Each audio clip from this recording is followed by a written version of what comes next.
Hello everyone. So welcome to my session on Python. So today I'm going to give a session on Python project creation and in how many ways we can create a Python project. Okay. So basically when you're creating a Python project, the first thing you will have to create the project folder, then you will have to create the project file, then a class. Inside the class you can write functions, then you will have the code that you can write in the function. So when I start with writing the code, the first code that I'm going to write in this is the print statement in Python. Okay. So this is a way of creating a project. I'll show you the steps, but you should also understand that this way of creating a project will not be suited in real time. The reason being, in real time, when you create a project, the project should be in a structured format. Okay. So to create a project in a structured format, we have these options. What are these options? How to create a project with this? All these things I'll tell you in some time. Okay. So let's get into the code. So first, creation of a Python project. Okay. So when I'm going to create a project, the first thing that you should understand is if you want to create a project, you should go to files. You have to say new project. Okay. You can give your project name, whatever name you want, you can just give. But in general, when you're giving the project name should be something related to the project that you're working on. Suppose if it is like Facebook, it should be something like Facebook project or Facebook development of whatever it is. Okay. So I'm giving the project name as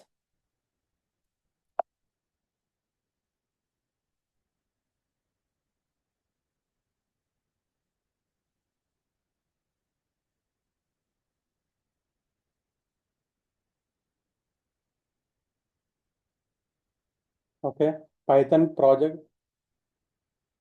creation session I'm creating. So I'm removing Python because it is already we know that it is a Python project creation session. So I just created a project. Okay. And where do I want to open this project? I want to open this project in this particular window. So now the project got created. When the project gets created, these are the default folders which will be coming along with the project. So is this not sufficient means? Yes, it is sufficient. Okay. But still, in some cases, you have to create the project with these commands. I'll come to this later on.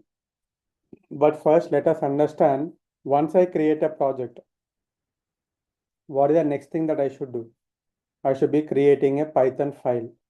So even before creating a Python file, how does the folder structure supported in real time? When you create the project, inside the project, you should have a package. Okay. Which package? It is a Python package. Inside the Python package,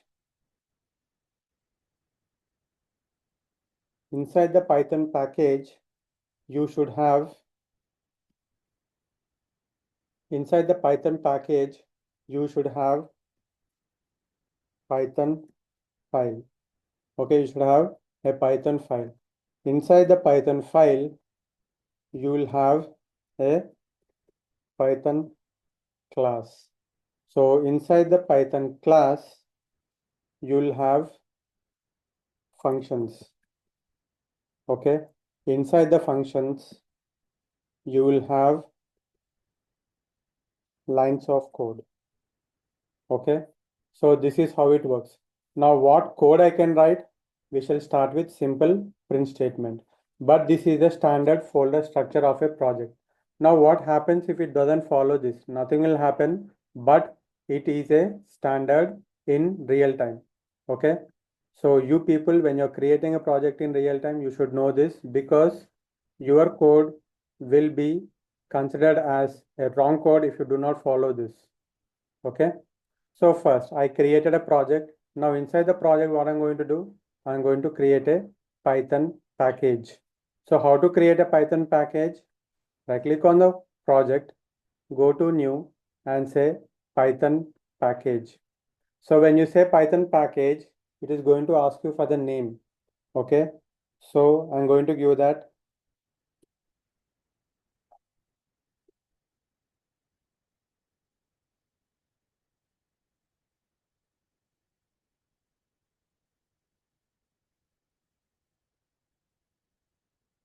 Okay. So, or I'll make it make it a bit smaller.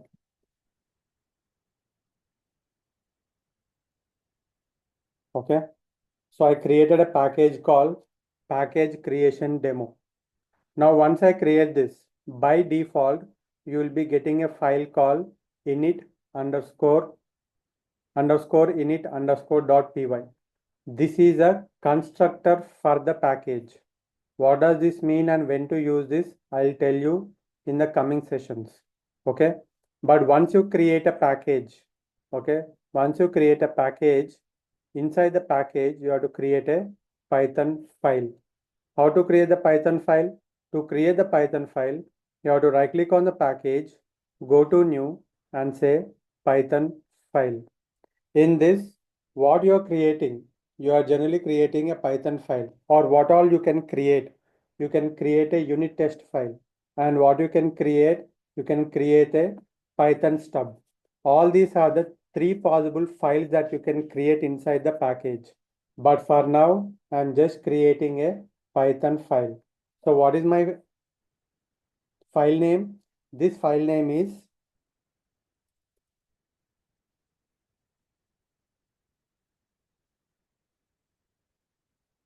okay, Python file creation demo. Once I create this file, you will be able to see the editor. Okay, this place, the blank space that is there in the middle of the screen is a place where you're going to write your code. Okay, so once I have this editor open, then what is the next thing that I should do? I should, in the Python file, I should be creating a Python class. Okay, so how to create a Python class? Let me increase the size. Okay, how to create a Python class? You can say class and you can say, so this is my Python class name. Okay, whenever you're creating a class name, make sure to have the class name starting with capital letters. Okay, this is the standard that is followed. Okay, now once I create the Python class, what is the next thing that I should do?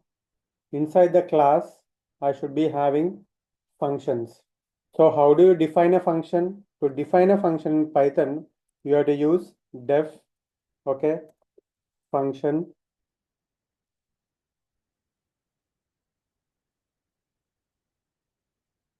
So I can create one function and by default, every function will be having a variable called self.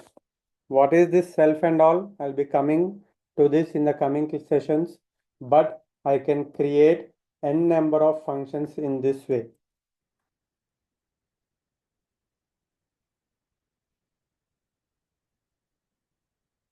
I can say this is function 2 and again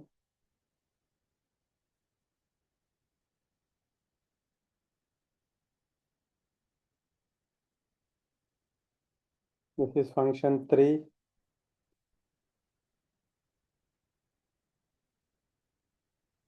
This is function 4. But if you see, there is some error here because it is saying that you have defined the function, but you did not write any code inside it.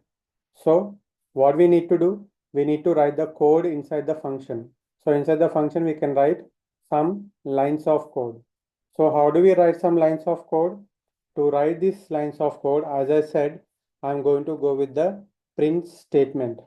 Okay, I'm going to go with the print statement. What is this print statement? Print statement is the first thing that you're going to learn in any programming language. So what does it do? Inside the print statement, whatever you ask it to print, it will be printing on the console. For example, I'm just saying that print statement of inside the function creation demo 1. Okay, I can use the same print statement to write it underscore function 2. Okay, this is 3 and this is 4. Okay, so I have how many functions? I have 4 functions, that is each having a print statement. Okay, now once I create the project, okay, I created a project, I created a package, file, class, function, and I wrote some code inside it. Now once I write the code, I want this code to get executed. I want this code to print some output. Okay, so for now, for temporary purpose, just understand how to execute the code. Later on, I'll tell you how to execute all the lines of code in a professional or not professional. Okay, of course, professional, but it is in the corporate level.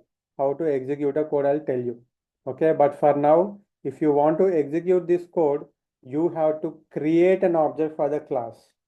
So I'm just creating an object obj equal to the class, and once I create the object, then using the object I'm going to call obj dot